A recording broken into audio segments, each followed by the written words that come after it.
Hi hello welcome to post 360. నేను మీ మురళీ రాపల్లి. అసలు ఆంధ్రప్రదేశ్ దినదినాభివృద్ధి చెందుతుందబ్బా.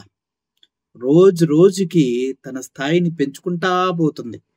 అభివృద్ధి అంటే మామూలు అభివృద్ధి కాదు, మీరు కలలో కూడా కని విని ఉండనంత అభివృద్ధి. అది రికార్డింగ్ డ్యాన్సులు వేయించటంలో, పేకాట్లు ఆడించటంలో, కోడి పందాలు ఆడించటంలో, అమ్మాయిలతో అశ్లీల నృత్యాలు చేయించటంలో, రేవ్ పార్టీలు చేయించటంలో, పులి మేక లోపల బయట వివిధ గేములు పెట్టి పార్కింగ్ దగ్గర కూడా దగ్గర దగ్గర 200 నుంచి 300 కారుకు వసూలు చేసే స్థాయికి ఆంధ్రప్రదేశ్ ఎదుగుతూనే ఉంది.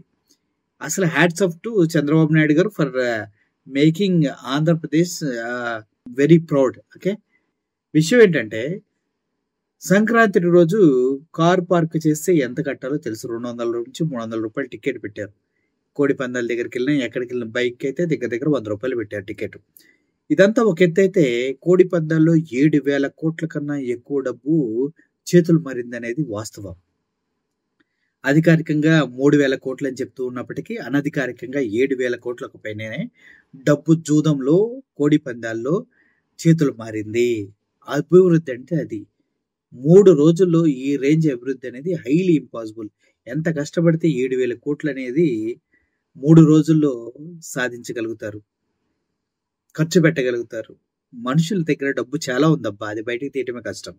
అయితే ఇంకొక రికార్డ్ బ్రేక్ అయింది ఇక్కడ. ఏంటంటే ఆంధ్రప్రదేశ్ మొత్తంలో సంక్రాంతి 3 రోజుల్లో మద్యాన్ని విచ్చలవిడిగా తాగేశారంట. ఎంత దారుణంగా అంటే అంత దారుణంగా తాగేశారు. న్యూ ఇయర్కి పోటీ పడి తాగారంట.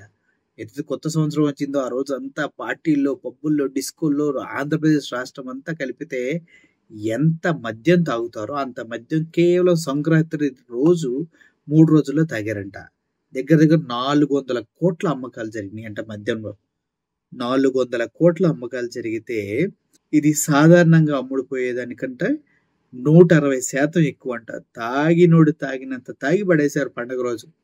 అస్సలు వాళ్ళ తాగుడికి పైగా ఈ కోడి పందాలు ఇక్కడ ప్రత్యేకంగా బెల్ట్ షాపులు పెట్టుకున్నారు కదా పాటలు పాడుకొని, దాని ఇంకా రేట్లు పెంచి అమ్ముకున్నారు. విపరీతంగా డబ్బు సంపాదించేశారు. అయితే కొంతమంది అంటారు జగన్మోహన్ రెడ్డి గారు ఉన్నప్పుడు రేట్లు ఎక్కువ, అప్పుడు ప్రజలు సరిగా తాగలేకపోయారు. ఇప్పుడేమో రేట్లు తక్కువ, 99 రూపాయలకే ఇస్తున్నాడు, అందుకే బాగా తాగారు. కానీ ఆదాయం మాత్రం పెరగలేదు. అదే జగన్మోహన్ రెడ్డి గారు ఉన్న టైంలో రేట్లు కనుక నిజంగా ఉన్నట్లయితే ఇప్పుడు రాష్ట్ర ఆదాయం దగ్గర దగ్గర 50,000 కోట్ల పైన సంపాదించేవారు అంటూ మాట్లాడటం జరిగింది. సిగ్గుండాలి ఒక ఈ మాటలు మాట్లాడే యాదవులకి. ఎందుకంటే మందు తాగడం అనేది దరిద్రమైన వ్యసనం, అలవాటు. దాన్ని ఇంకా ఎంత తాగించాలంటే ఎంత రేటు తగ్గిస్తే అంత ప్రజలు తాగరనేది సింపుల్ ఫార్ములా. రేట్ ఎక్కువైతే ప్రజలు ఎక్కువ తాగలేరు. ఇప్పుడు 199కి ఒక క్వార్టర్ వచ్చింది అనుకో, నాతో పాటు నలుగురు తీసుకెళ్ళి నలుగురికి 4 క్వార్టర్లు ఇప్పిస్తా. అదే ఆ క్వార్టర్ 250 రూపాయలు అనుకో, ఇంకొకటికే ఇప్పిస్తా. అర్థమైందా? తద్వారా ఇద్దరు తాగే వాళ్ళు తగ్గుతూ ఉన్నారు, నీ జేబులు ఖాళీ అవడం ఖాయం, రాష్ట్ర ఖజానాకి డబ్బులు రావడం ఖాయం, నీ ఆరోగ్యం బాగుపడుతుంది, నీ డబ్బులు కూడా పోతూ ఉన్నాయి. ఈ విధంగా తాగే వాళ్ళని తగ్గించాలంటే రేట్లు పెంచి ప్రజలకి దగ్గర అవ్వాలి. అయినా ఇప్పుడు ఆంధ్రప్రదేశ్లో రేట్లు ఏం తక్కువ లేవు. ఏదో కొన్ని పేపర్లు, టీడీపీ అనుసంధాన పేపర్లు వాళ్ళంతా రాసేది ఇలాగే ఉంటుంది. ఆంధ్రప్రదేశ్లో 99 క్వార్టర్, అది కూడా కేరళలో కేవలం 85 రూపీస్కి వచ్చే క్వార్టర్ని ఇక్కడ 99 అమ్ముతూ ఉన్నారు. అప్పుడు కూడా 15 రూపాయలు ఎక్స్ట్రా చేసి అమ్ముతున్నారు. ఆ క్వార్టర్ని చూపుతున్నారు కానీ మిగిలిన బ్రాండ్లు మొత్తం రేట్లు అలాగే ఉన్నాయి. ఎంఆర్పి పైన 25% ఎక్కువగానే ఉంది.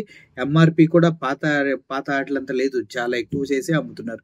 జగన్ టైంలో ఏ రేట్లు ఉన్నాయో ఆ రేట్లకే ఇప్పుడు కూడా మద్యం ఆంధ్రప్రదేశ్లో అమ్ముతూ ఉన్నారు.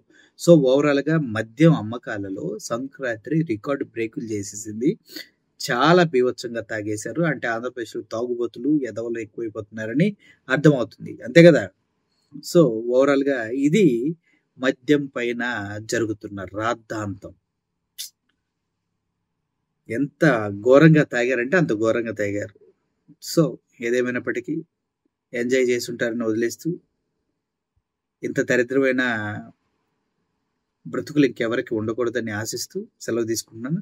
Thank you for watching this video. Murali signing off. Thank you so much.